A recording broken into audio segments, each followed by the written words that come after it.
বিএনপির চেয়ারপারসন এবং সাবেক প্রধানমন্ত্রী বেগম খালেদা জিয়ার রোগ মুক্তি কামনায় নীলফামারী ডোমারে বাংলাদেশ জাতীয়তাবাদী দল বিএনপি ৯ নং সোনারাই ইউনিয়ন শাখা আয়োজিত ইফতার এবং দোয়া মাহফিল অনুষ্ঠিত হয়েছে।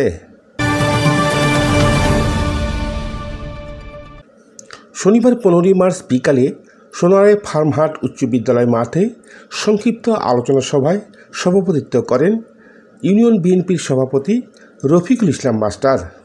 আপনারা জানেন সামনে নির্বাচন, আমাদের প্রান্তীয় নেতা ইন্দিরা শাহ ইসলাম তুহিন ভাই এই এলাকার প্রার্থী।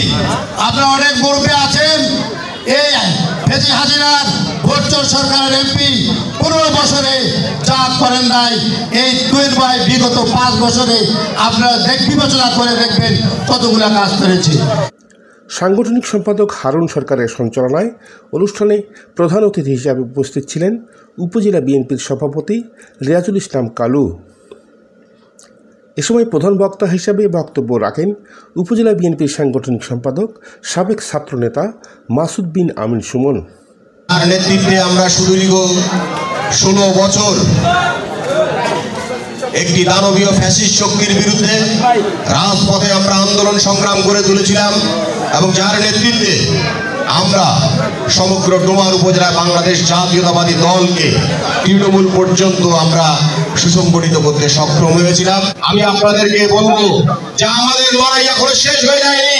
যতক্ষণ পর্যন্ত একটি অবাধ, সুষ্ঠু এবং নিরপেক্ষ নির্বাচন না হয় ততক্ষণ পর্যন্ত আমাদেরকে রাজপথে লড়াই চালিয়ে যেতে হবে এবং এই লড়াই হবে গণতন্ত্র পুনরুদ্ধারের লড়াই, এই লড়াই হবে জনগণের মৌলিক অধিকার প্রতিষ্ঠার লড়াই। উপজেলা স্বেচ্ছাসেবক দলের আহ্বায়ক ইমরানুল হক আনোয়ার, ছাত্র দলের সদস্য সচিব আশরাফুল ইসলাম আশরাফ, তাঁতি দলের আহ্বায়ক নুরুন নবী নয়ন, সোনারাই ইউনিয়ন বিএনপির সাধারণ সম্পাদক তৈয়ব আলী বাবু প্রমুখ বক্তব্য রাখেন। আসলে আজকের এই ইফতার মাহফিল আমরা করেছি শুধু আমাদের নেতা ইঞ্জিনিয়ার শরীফ ইসলাম চৌধুরী তুহিন ভাইয়ের নির্দেশনা অনুযায়ী ডোমার উপজেলায় 10টি ইউনিয়নের এই প্রতিনিয়ত এই ইফতার মাহফিল হচ্ছে শুধু ওনাদের নির্দেশনায়।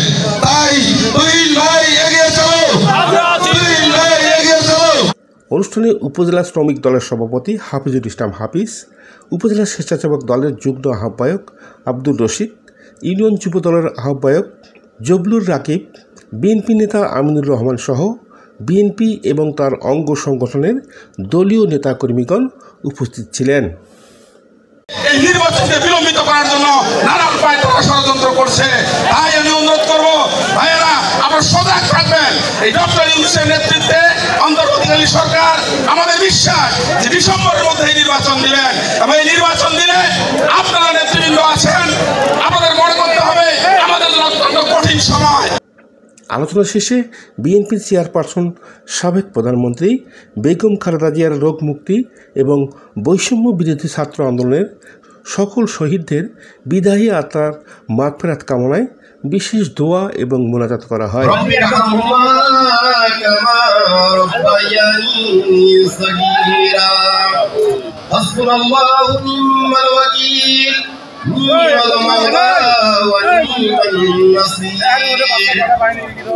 ربنا آتنا في الدنيا حسنة وفي الآخرة حسنة وقنا عذاب النار।